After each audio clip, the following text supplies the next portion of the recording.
الرحیم. راځو نن درس نن یو پروګرام به مونږه شروع کوو، نوی پروګرام. اصلا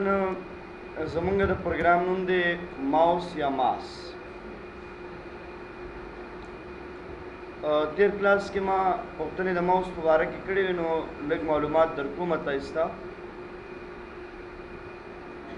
ماوس پروګرام یا سیکنډ نیم د دې ماس دی چې د دې نه مطلب مایکروسافټ آفیس یوزر سپیشلیسټ. زمونږ د پروګرام د ماوس یا د ماس په نامه یادېږي. دا د مایکروسافټ کمپنی یو پروګرام دی او د دې سیکنډ نیم ایم او ایس. اصلا اوس دغه ماوس نوم نشته دی، د دې په ځای باندې مونږ دې ته ایم او ایس وایو یا ماس پروګرام ورته وایو. او دا ماس کې د یوزر کلمه نشته. مخکې به ورته مونږ مایکروسافټ آفیس یوزر سپیشلیسټ ویلي او اوس ورته مونږ مایکروسافټ آفیس سپیشلیسټ وایو. دا پروګرام یو انټرنیشنل پروګرام دی او کله چې مونږه مایکروسافټ کمپنۍ ته دا وایو، نو د دې لپاره اول ټریننګ پکار دی، ټریننګ. او د ټریننګ نه وروسته بیا مایکروسافټ کمپنۍ ټیسټ علي د ایم او ایس په نامه باندې ټیسټ علي. په دې کې د څلورو پروګرامونو ټیسټ علي. یو پکې د مایکروسافټ ورډ ټیسټ دی، یو پکې موږ سره د مایکروسافټ ایکسل ټیسټ دی، یو پکې د مایکروسافټ پاور پوینټ ټیسټ دی او بل پکې د مایکروسافټ ایکسس ټیسټ. دا ټیسټ آنلاین اخیستل کیږي او د هر یو پروګرام لپاره جدا پیمنٹ کیږي. نو ځینې پروګرامونه داسې چې هغه انټرنیشنل نه وي، لوکلي، لکه فار ایگزامپل ډي ای ټي. خو موږ سره دا ماوس یا ایم او ایس دا پروګرام یو انټرنیشنل پروګرام دی. نو که تاسو نه څوک کوېشن وکړي تاسو کوم یو پروګرام وایي، نو تاسو ماوس پروګرام نه وایي اوس فلحال لپاره. ستاسو د پروګرام نوم د څه په نامه یادېږي؟ د ماس په نامه یادېږي. که ماوس تاسو هم پروا نه کوي، ځکه پخوا ټایم کې به د مایکروسافټ کمپنۍ دې ته ماوس ویلی او اوس وخت کې د دې لپاره موږ دې ته ایم او ایس پروګرام ویلی شي. نو موږ چې کوم پروګرامونه دې کې وایو هغه 2014 دي، آفیس 2014. ایم او ایس کې یو پیکیج راځي د مایکروسافټ آفیس په نامه باندې او د هغې ورژن دی 2014. دا اصلا کې موږ سره یو پیکیج دی او په دې پیکیج کې دا څلور پروګرامونه انکلوډ. نو دا پیکیج به تاسو په خپل کمپیوټر کې انسټالوئ او د هغې نه وروسته بیا موږ د دې پروګرامونو استعمال کوو. دا خبر یاد ساتئ، مایکروسافټ کمپنی یو پروګرام نه جوړوي. داسې نه چې ورډ پروګرام جوړ کړي او باقي نور ایکسل بیا وروسته راشي. کله چې په دې آفیس کې تغیرات راځي، نو په دې ټول آفیس کې تغیرات راځي، په ورډ، ایکسل، پاور پوینټ، ایکسس، په دې ټولو کې تغیرات راځي. که دا 2014 نو دا به هم 2014، دا هم 2014 او دا هم 2014. او دې ته بیا یو نوم ورکړي چې هغې ته ویل کېږي ایم ایس آفیس. اټ مینس مایکروسافټ آفیس. نو تاسو به یو پروګرام نه انسټالوئ، د دې لپاره به تاسو مکمل آفیس انسټالوئ. کله چې آفیس انسټال کړو نو تر ټولو لومړنی پروګرام به تاسو شروع کوئ چې هغې ته ویل کېږي مایکروسافټ ورډ. په دې کې مخکې یو پروګرام و چې هغې ته موږ وینډوز ویلې یا مایکروسافټ وینډوز ورته موږ وایو. خو دا یاد ساتئ چې دا په دې ماس پروګرام یا ماوس پروګرام کې نه ده، دا موږ اضافه وایو. هغه پروګرامونه چې د یو کمپنۍ له طرفه جوړ شوي په هغې کې موږ د ځانه پروګرام نشو ایډ کولی دا د کمپنۍ له طرفه جوړ شوي پروګرامونه دي نو دې د وجې نه دې کې ته د ځانه یو پروګرام نشو راچولی خو موږ وینډوز د دې لپاره وو چې موږ لومړی د کمپیوټر سره اشنا شو یا مثال یو پروګرام بل موږ لرو په دې کې انټرنیټ خو دا د دې ماوس پروګرام سره ګوره تعلق نه لري دا یاد ساتئ چې دا څلور پروګرامونه د ماوس پروګرام ریلیټډ دي په دې کې د هر یو پروګرام د خپل مقصد دپاره جوړ شوی دی زه تاسو ته نن په لومړني پروګرام باندې خبرې کوم چې وټ از مایکروسافټ ورډ نن به لومړنی پروګرام موږ شروع کوو چې هغې ته ورډ پروګرام موږ ویلی شي یاد ساتئ Microsoft Word is a program which is used for word processing through the simple دا یو پروګرام دی چې د دې استعمال د څه لپاره کیږي د ورډ پروسیسینګ لپاره یې موږ کوو ورډ پروسیسر پروګرامونه دي یعنی که موږ سو کوېشن وکړو چې وټ از ورډ پروسیسر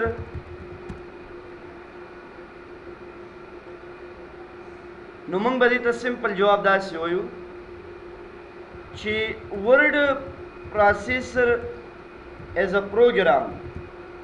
دا یو پروګرام دی which through check spelling and grammar د دې په واسطه باندې spelling او grammar څنګه کیږي دا چیک کیږي it's called word processor هغه پروګرامونه چې هغه دوه کاره کولی شي یو موږ ته سپیلنګ چک کولی شي او دوهم موږ ته ګرامر چک کولی شي دې ماډل پروګرامونو ته کوم پروګرامونه ویل کېږي ورډ پروسیسر پروګرامونه ویل کېږي دا یوازې مایکروسافټ ورډ نه دی دا مایکروسافټ ورډ یو ورډ پروسیسر پروګرام دی چې په دې کې ګرامر او سپیلنګ چک کېږي د دې نه علاوه کورلډرا په نوم باندې به تاسو نوم اورېدلی اډاب فوټوشاپ پاور پوینټ هم ورډ پروسیسر پروګرام دی نو داسې ډېر پروګرامونه دي چې هغې ته ورډ پروسیسر پروګرامونه ویلی شو چې د هغې د جملې نه یو پروګرام موږ سره څه شی دی خپله مایکروسافټ ورډ دی تاسو سره پوښتنه پیدا کېږي چې دا ګرامر چک کول او یا نه چک کول د دې څه پیدا استعمال خو د دې دپاره کېږي چې موږ ته ګرامر هم چک کړي او څنګ کې د هغې سره سپیلنګ هم چک کړي نو موږ اصلي تعریف د مایکروسافټ ورډ داسې کو چې مایکروسافټ ورډ از ا پروګرام which is used for documentation دا هغه پروګرام دی چې د دې استعمال د څه لپاره کېږي د ډاکومنټیشن لپاره کېږي د کلاس دی بل نفر څوک و چوکۍ راوړي صحیح ده په ټایم راځه که نه مایکروسافټ ورډ هغه پروګرام دی چې د هغې استعمال موږ د ډاکومنټیشن لپاره کوو اوس چې کله تاسو د ډاکومنټیشن په معنا پوه شئ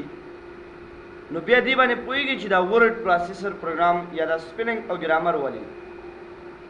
یعنې موږ نه داسې یو نفر پوښتنه کولی شي چې وټ از ډاکومنټیشن د مایکروسافټ کمپنۍ دا پروګرامونه جوړ کړي دي خو دا هر یو پروګرام یې د خپل مقصد دپاره ډېر زبردسته کار کوي یعنې داسې پروګرامونه تر اوسه پورې په اداري پروګرامونو کې نه دي جوړ شوي لکه څنګه چې مایکروسافټ کمپنۍ دا جوړ کړي تاسو ګورئ اول ځل چې کله مایکروسافټ اپیس جوړېدو نو په هغې کې ټول دا څلور پروګرام ورډ او ایکسل او پاور پوینټ ایکسس پکې نه و وروسته پکې دا انکلوډ شو خو د هغې وخت نه تر اوسه پورې دا پروګرامونه ورځ په ورځ باندې نور زیات استعمالیږي داسې نه چې د دې استعمال ختم شي وجدار چې په دې کې نوې خبرې ډېرې زیاتې راځي او مایکروسافټ کمپنی په اپیس باندې ډېر کار کوي. نو ډاکومنټیشن څه ته ویل کېږي؟ ډاکومنټیشن مینس book writing, Andashan letter writing, newspaper writing, and ADC. Documentation موږ دې ته ویلی شو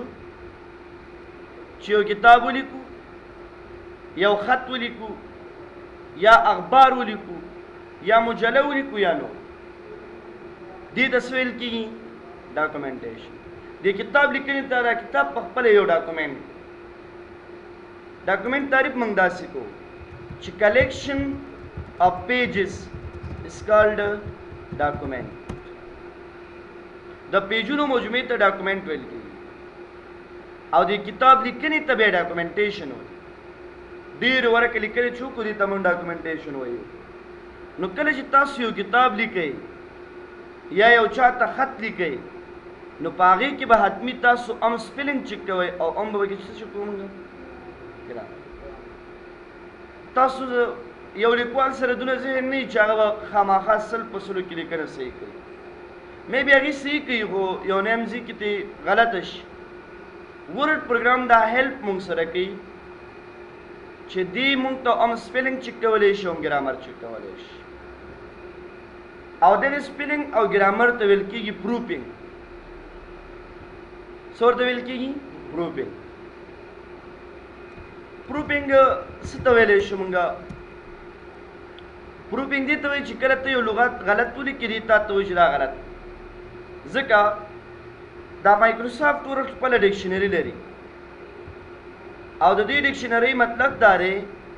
کوم ځای کې ته یو لغت غلط کړي نو دې ډکشنري سره چک کړي. کله چې هغه لغت غلط دی نو دی وایي غلط دی. لکه فار ایگزامپل زه لیکم کمپیوټر خو دا ما غلط ولیکلو نو دې ما ته وایي که نه دا غلط دی. یو ریډ کلر سره ما ته دې شو کوي. دې دا لغت راواخیستو کمپیر یې کړو د ډکشنرۍ سره او د هغې نه وروسته ما ته وایي دا غلط. نو زه به څه کوم دې باندې به رایټ لیک وکړم ما ته وایي د دې لغت نه خو دغه لغتونو ته وګوره کېدی شي دا وي ځکه دا کمپیر ټو ډکشنري. او یا داسې چې اکثره لغاتونه ته ولیکې لکه فار ایگزامپل یو نوم زه لیکم ما ولیکل فار ایگزامپل عباس یا فار ایگزامپل یوسف. دا یوسف ما صحیح لیکلی دی خو دې وایي دا غلط دی ځکه دا په دې مایکروسافټ ورډ ډکشنري کې نشته. نو بیا د دې لپاره داسې هم کولی شو ځینې لغاتونه چې دي غلط نیسي او هغه صحیح. مونږ اکثره لغاتونه خو دې غلط نه نیسي خو لکه اسم غلط نیسي دی بیا یو نیم. نو د هغې د آینده کې د دې لپاره چې غلط ونه نیول شي مونږ دا لغات په دې ډکشنري کې اچو یعنې رایټ لیک په دې باندې کو او ایډ ټو ډکشنري کو یا خلاص. آینده کې به دا لغات دی غلط نه نیسي او دا لغات به تاسو ګورئ زه میره دا کمپیوټ دی نو ګوره عام داسې اصطلاحات کوي مونږ ته چې د دې زمونږ د دې غلط لغات ریلیټډ نور لغاتونه راکوي. او عام مایکروسافټ ورډ دا کوي چې کله ته یو لغت ولیکې او هغه تا سره صحیح نو هغه تاسو په ډکشنري کې هم کولی شئ څنګه کوي ایډ یې کوي او ویې ساتئ. نو مطلب مې د ډاکومنټیشن کې او د دې ډاکومنټیشن سره سپیلنګ او ګرامر کې چې ورډ پروګرام د دې مسلو دپاره استعمالولی شي. هر یو پروګرام یو ایکسټینشن لري. د مایکروسافټ ورډ ایکسټینشن دا وپېژنئ تاسې هغه DOCX دی. لکه تاسو ګورئ یاد ساتئ پریویس کې اول ځل چې اپیس راغلی او د هغې ایکسټینشن DOC و. ایکسټینشن دې ته ویل کېږي چې ته دا پروګرام په هغې باندې وپېژنې. لکه ورډ پروګرام په څه پېژندل کېږي نو هغه په ایکسټینشن باندې پېژندل کېږي. تاسو اکثره ټایم ویډیو چې پېژنئ MP4 باندې پېژنئ آډیو په MP3 باندې پېژنئ. موږ وایو که نه دا MP3 آډیوز دي نو دا MP3 او MP4 AVI دا ټول ایکسټنشن دغه شان د هر یو پروګرام دپاره یو ایکسټنشن وي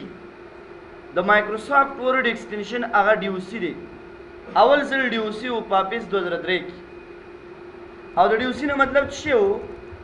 ډاکومنټ او د DOC نه مطلب څه دی DOC نه مطلب ډاکومنټ ایکسچینج ورته ویلی شو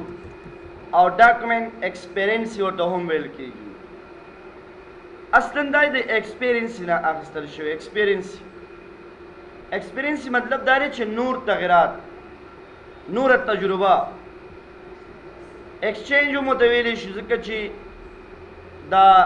ایکسچینج نه مطلب دی چې نوي تغیرات نو دا DOC سره دا ایکس اضافه شوی دی 2009 اپس کې 2010 اپس کې 2013 کې 2014 کې دې ټولو کې دا ایکس کلمه ورسره شته دی نو اوس چې کله تاسو پروګرام د ورډ پیژنئ هغه تاسو DOC ایکس باندې پیژنئ اپس 2003 پروګرام چې پیژنئ هغه به چې باندې پیژنئ تاسو DOC باندې به تاسو دا مهم دی چې تاسو باید په دې باندې پوه شئ راځو چې how to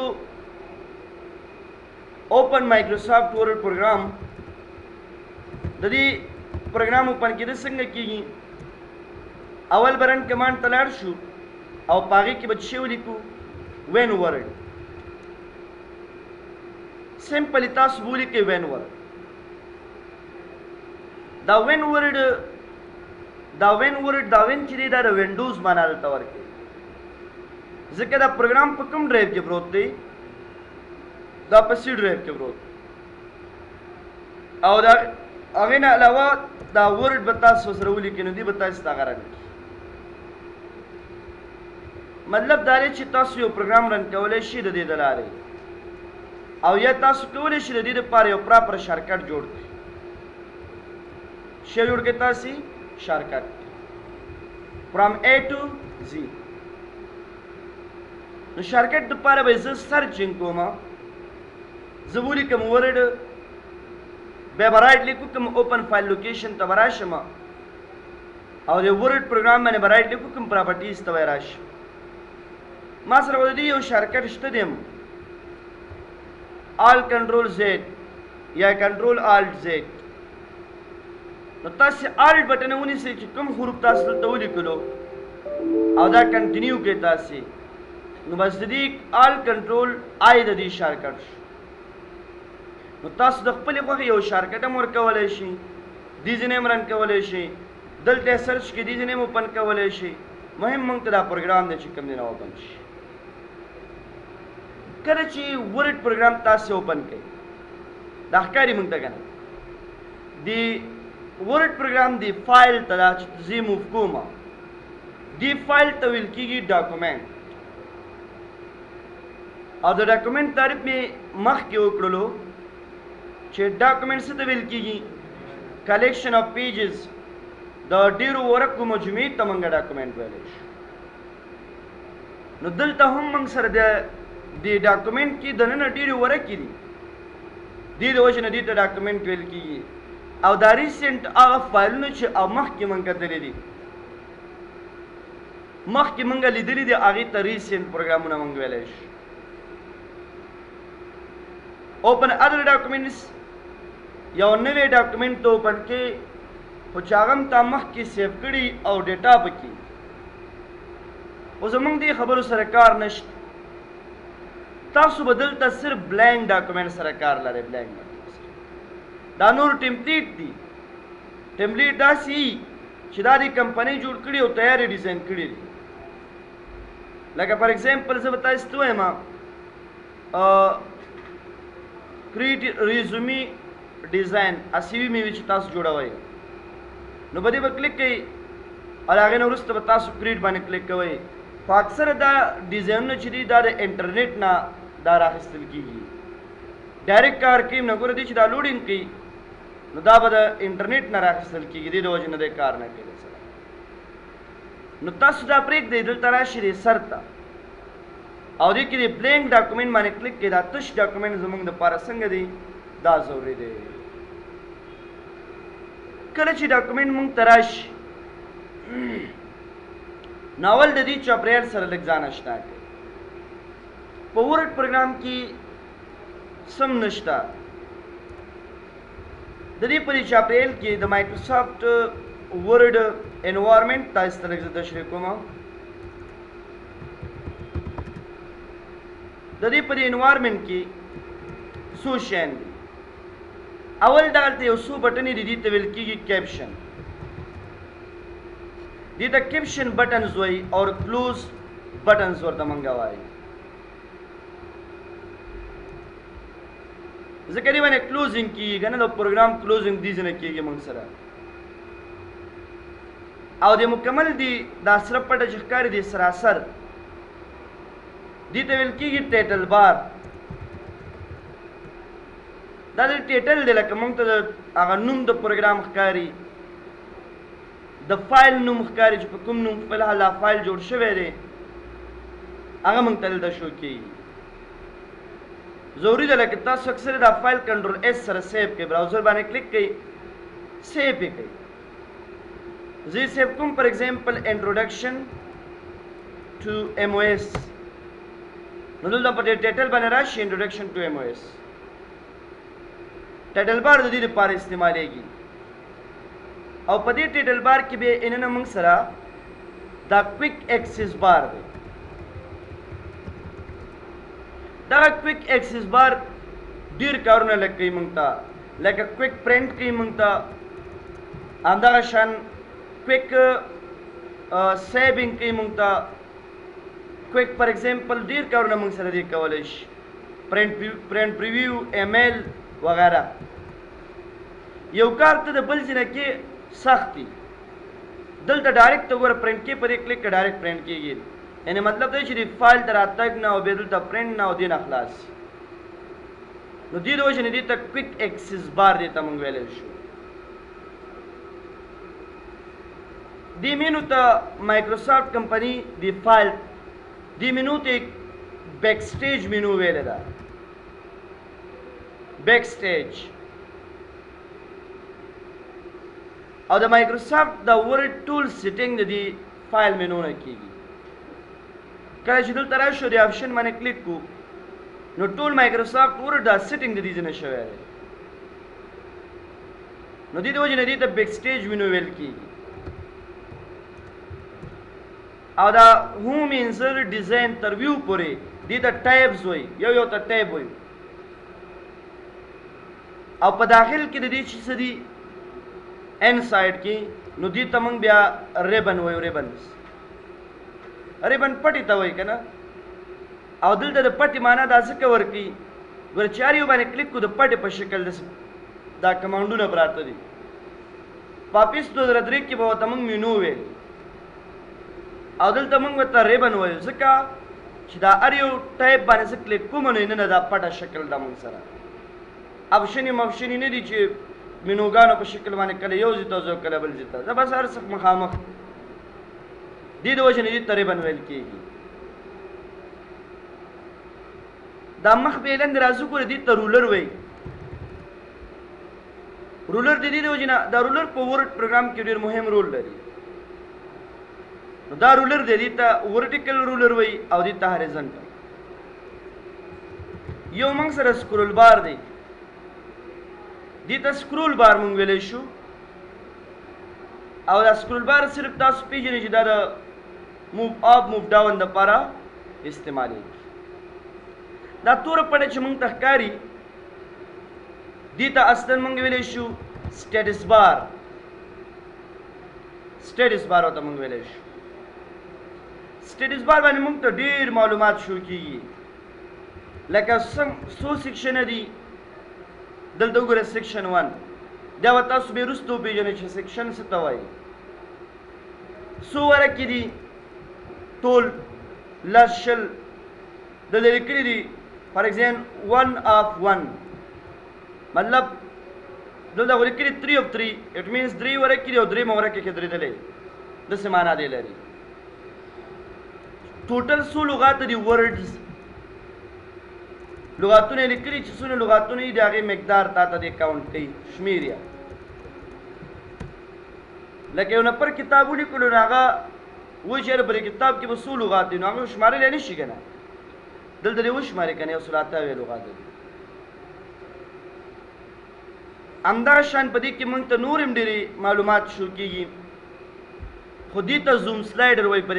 دې باندې چې پروت دی دې ته څه ویل کېږي زوم سلایډر ورته ویل کېږي او د دې پیدا دا ده چې ته کله دا زوم کې او کله زوم آوټ کې دا د مایکروسافټ ورډ چاپریال دی او دا ګورئ دا سپینه ساحه چې ښکاري دې ته څه وایو مونږ پیج اصلي زمونږ د سپینې ساحې سره کار دی او دا آوټ سایډ چې کوم دي دې ته سیکوینس ایریا مونږ ویلی شو هغه برخه چې په هغې کې څه کولی نه شو که زه دې فایل ته راشم آپشن ته راشم د دې دا کلر هم بدلوی شم لکه لایټ ګرې کلر ورته واله هم بیخي راشي دې کې د دې لپاره دا کلر نور هم بدل کا وایټ کلر تاسو ورته والی تقریبا وایټ کلر دی نو دا چینج کولی هم شو ورته خو دې ساحه کې مونږ هېڅ هم نه شو کولی دا اس یو اضافي ساحه ده زمونږ اصلي کار د دې ورقې سره دی او تاسو یاد ساتئ دا ورډ پروګرام دا صفحه 3 قسمه کتلی شو یو طریقې چې دا هغه ریډ موډ دی چې په دې کې به تاسې پرنټینګ نه کوئ په دې حالت کې ځکه دې حالت کې موږ ته پته نه لګېږي چې دا لیکنه په کوم شکل باندې پرنټ کېږي دلته چې څنګه ښکاري داسې نه پرنټ کېږي دویم چې دی هغه پرنټ لیوټ دی مهمه ده پرنټ لیوټ دی پرنټ لیوټ کې همیشه دا سات دی ځکه لیکنه هم پکې کولی شي او کله چې دا زومینګ نه دی دا 100 په 100 کې وساتئ نو د دې مطلب دا دی چې 100 په 100 کې به دې همداسې پرنټ کېږي لکه څنګه چې دا ښکاري نو پرنټ لیوټ دې دپاره ضروري دی یو ریډ موډ دی یو پرنټ لیوټ کې به یې موږ سات دا د ورډ پروګرام دغه چاپریالو چې لږ مې تاسو ته تشریح کړلو تاسو سره به کوېشن دا پیدا شي چې هاو ټو سټارټ مایکروسافټ ورډ د دې هغه سټارټ به موږ څنګه الو تر ټولو اولنۍ خبره زه به تاسو ته سټارټ د هوم ټیب نه الم د بیک سټیج مینو نه ته نه الم هغه څه چې بیک سټیج مینو کې هغه خبرې دي کومې چې د ټولو مینوګانو پورې تړلې دي یا د ټیبس پورې تړلې دي نو چې کله دې موږ ووایو بیا په دې ته موږ راځو نو اولنۍ ټیب چې زه شروع کوم هغه د څه په نامه یادېږي هغه د هوم ټایپ په نامه باندې یادېږي دا به زه تاسو ته شروع کوم ټول هوم ټایپ ګوره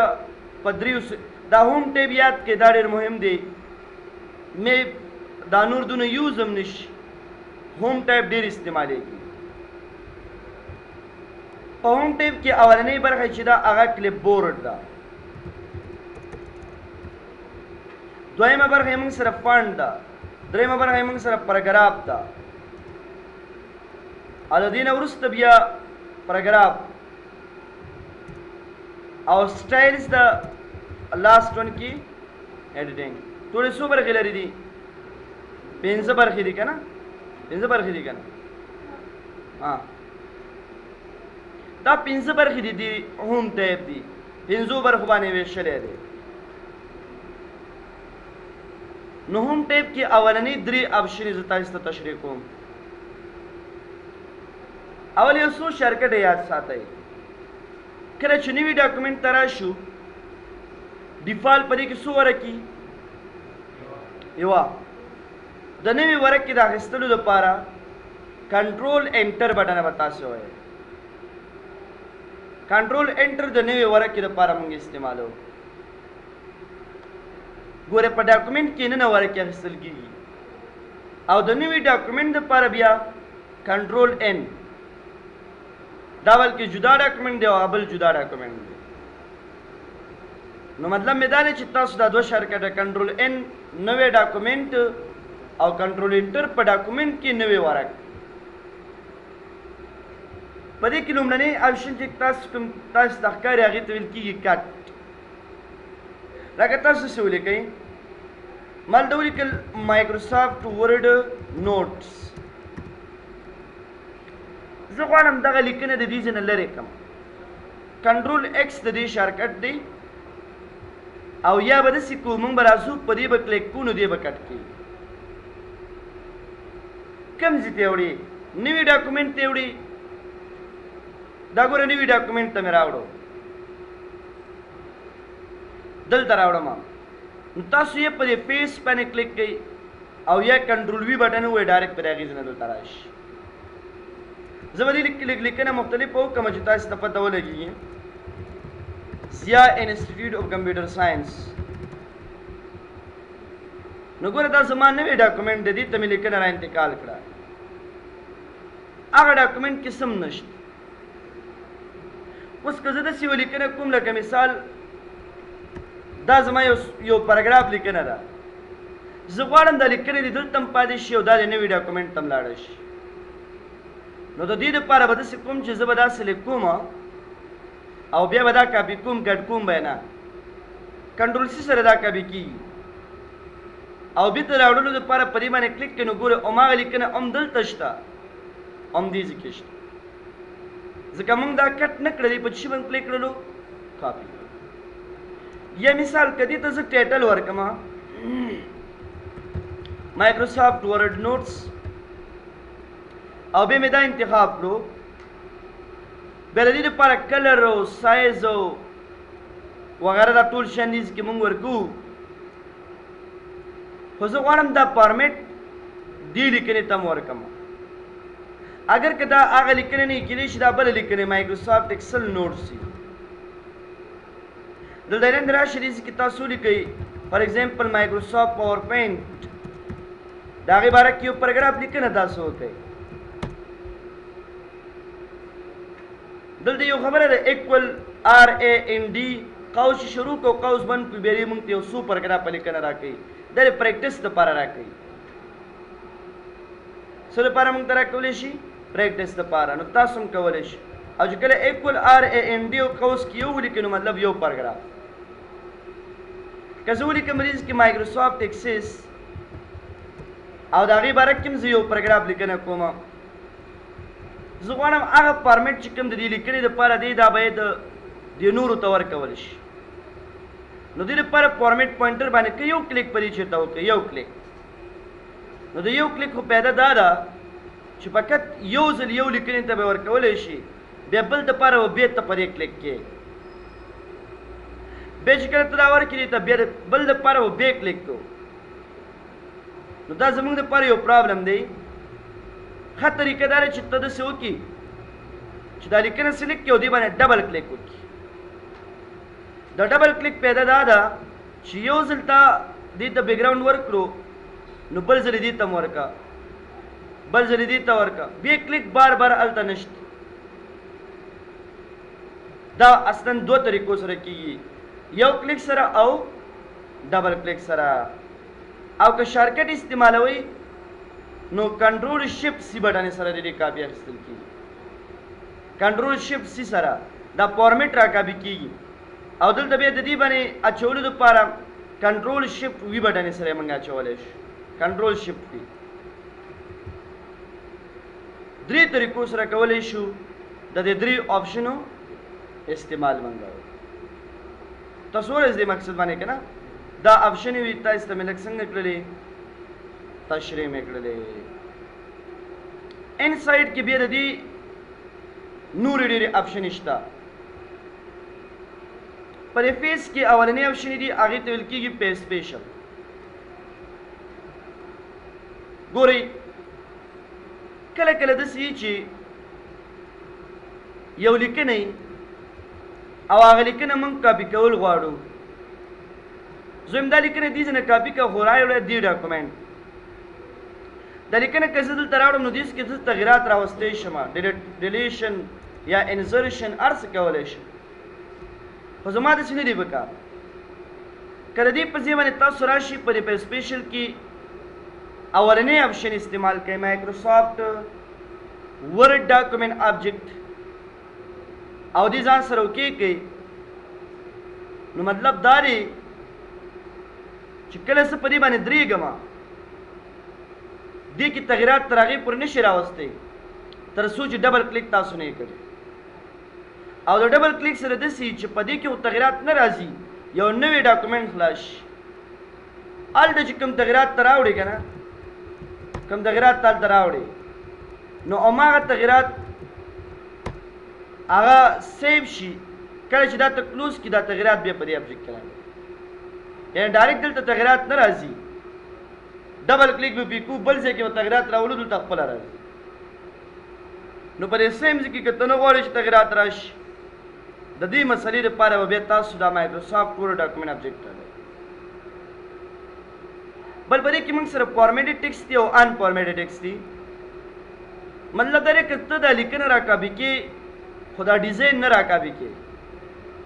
نو دې کې موږ سره د په سپیشل کې آپشن دی فارمیټډ ټیکسټ که دا زه انتخاب کوم او دې ځان سره وکې کوم نو ګوره سټایل سره راځي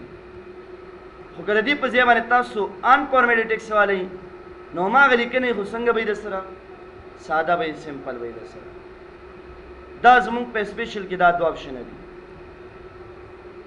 پکچر نه مطلب دا دی کله کله داسې وشي چې کله تاسو دا لیکنه غواړئ خو هلته د تصویر په شکل وړئ اباسه تصویر په شکل هلته وړو د دې لپاره به تاسو د په سپیشل ته راځئ او دې کې به تاسو پکچر انتخاب وای پکچر نو که زه دې وکې کوم دې کې اوس بیخي تغیرات نه راځي ځکه دا یو تصویر دی که نه که زه ډبل کلیک پې وکړم دې لپاره یو منو راشي فارمیټ ټیب راشي او د راپ ټیکسټ کې دلته سکویر باندې کلیک کوم نو داسې به یې موف کولی را موف کولی هم شم ځکه دا یو تصویر دی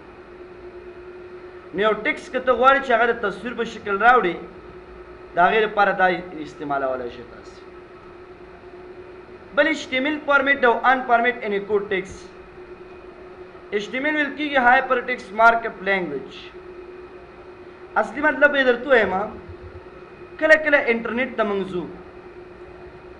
او انټرنیټ کې به تاسو ګوګل ته ځئ نو د هغې ځینې کله کله یوه لیکنه موږ را کاپي کړو ورډ پروګرام ته یې راوړو په اکثره ټایم داسې خبره وي چې هغه لیکنه موږ ورډ پروګرام ته راوړو هغې سره لینکونه مې او دا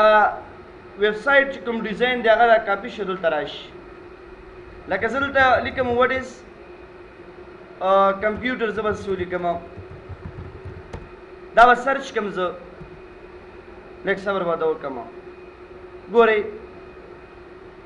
که زه مثال دا لیکنه را کاپي کړم دا به درته لنډ وښایم یا دې باندې زه کلیک کوم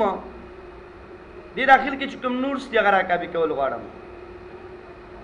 خو د هغې سره د هغې سایز او د هغې فانټ سټایل دا ټول را کاپي کېږي ګوره که زه داسې لیک کوم که نه او د دې نه وروسته دا را کاپي کوم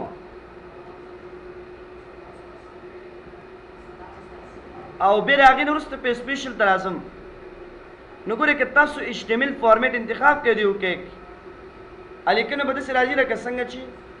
هلته وه خو زه ونه غواړم داسې راشي بیا د دې لپاره به تاسو راځئ ان فارمیټ انکوډ ټیکسټ باندې به کلیک بیا به دې ساده راځي کوم ځای کې چې سپیلنګ مسټیک لري هغه به اصلاح کوئ یا دا سپیلنګ مسټیک دی نه نو تاسو به دا ایډ ټو ډکشنري نو مقصد دا دی چې اوس ګورې دا سمپل دی هغه سټایل نه دی کوم چې د کمپیوټر په انټرنیټ صفحه باندې څنګه و در سره مې بي تاسو وروسته خپل سټایل ورکړئ جسټیفای کوئ د لینونو ترمنځ سپیس ورکړئ دا لږې لاندې راوړئ دلته مثال کوېشن مارک کېدی بیا د هغې لپاره تاسو دا سټایل برابر کوئ خو هغه اولنی ډیزاین چې کوم په انټرنیټ صفحه باندې و هغه راوچت نه شو او زما په کار هم داسې دی نو په سپیشل نه مطلب دا دی چې تا سره لیکنه دې راشي خو په مختلفو طریقو سره دې کاپي شي د دې مسلې دپاره به څه استعمالوو مونږ په سپیشل نیکسټ کلاس کې به انشاءالله بیا د ورډ پروګرام باره کې خبرې کوم صحیح ده که نه نن هم صرف هغه کلاس شروع کړو بل کلاس کې بیا نور درس ویلی